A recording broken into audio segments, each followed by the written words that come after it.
اسلام آباد کی قائد اعظم یونیورسٹی کے گرلز ہاسٹل میں داخل ہونے والے نوجوان کو پکڑ لیا گیا، جس کی ویڈیو بھی سامنے آ گئی۔ نامعلوم شخص سیکیورٹی کی سنگین خلاف ورزی کرتے ہوئے گزشتہ رات تقریباً 2 بجے گرلز ہاسٹل میں داخل ہوا، جسے بعد ازاں ہاسٹل کے واش روم میں دیکھا گیا۔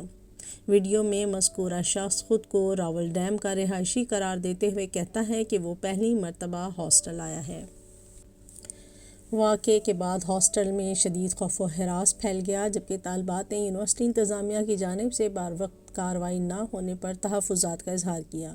طالبات نے سوال اٹھایا ہے کہ گھنٹے کے دوران مذکورہ شخص ہاسٹل میں کیا سرگرمیاں انجام دیتا رہا، اس کا بھی جواب دیا جائے۔ طالبات کے مطابق وہ واش روم میں گانے گاتا ہوا بھی پایا گیا۔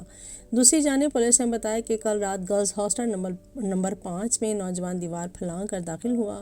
طالبات کے شور پر لیڈی وارڈن اور سیکیورٹی سٹاف نے لڑکے کو پکڑ لیا تھا۔ مٹیاری حالہ قومی شاہراہ پر تیز رفتار ٹرالر ٹائر پھٹنے سے مسافر وین الٹ گئی، 3 افراد جاں بحق۔ ریسکیو حکام کے مطابق ٹریلر الٹنے سے وین میں سوار 3 افراد جاں بحق اور 5 افراد زخمی ہوئے۔ ریسکیو آپریشن 7 گھنٹے تک جاری رہا۔ اس دوران قومی شاہراہ دونوں اطراف سے بند رہی اور کراچی سے پنجاب جانے والی سڑک پر گاڑیوں کی لمبی قطاریں لگی رہیں، تاہم رات گئے متاثرہ شاہراہ پر ٹریفک بحال ہو گئی۔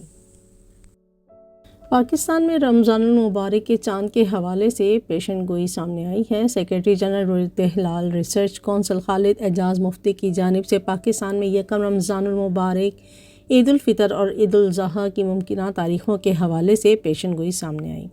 خالد اعجاز مفتی کے مطابق رمضان کا چاند 18 فروری کو نظر آ سکتا ہے اور یکم رمضان 19 فروری کو ہونے کا قوی امکان ہے۔ انہوں نے مزید بتایا کہ شوال کا چاند 20 مارچ کو نظر آنے کا امکان ہے۔ اس طرح عید الفطر 21 مارچ کو ہو سکتی ہے۔ دوسری جانب انہوں نے عید الاضحیٰ کی پیشن گوئی کرتے ہوئے بتایا کہ یکم ذی الحج 17 مئی کو ہونے کا امکان ہے، جس کے بعد عید الاضحیٰ 27 مئی کو منائی جا سکتی ہے۔ شدید سردی کے باوجود آزاد کشمیر کے دارالحکومت مظفر آباد کے آزادی چوک پر رات کو مشعل بردار ریلی نکالی گئی اور بھارتی مظالم کے خلاف شدید احتجاج کیا گیا۔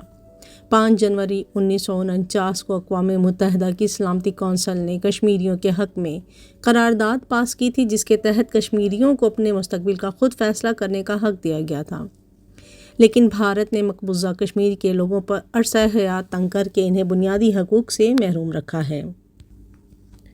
ہر سال اس دن کو منانے کا مقصد عالمی برادری کو یہ یاد دلانا ہے کہ وہ کشمیر کے بارے میں اپنی ذمہ داری کو نظر انداز نہیں کر سکتے۔ وزیر اعظم شہباز شریف نے آج کے دن اپنے پیغام میں کہا کہ 5 جنوری کو UN سیکیورٹی کونسل کی قراردادوں میں کشمیری عوام کے حق خود ارادیت کو تسلیم کیا گیا۔ 5 جنوری 1949 کو UN کمیشن برائے بھارت و پاکستان نے تاریخی قرارداد منظور کی۔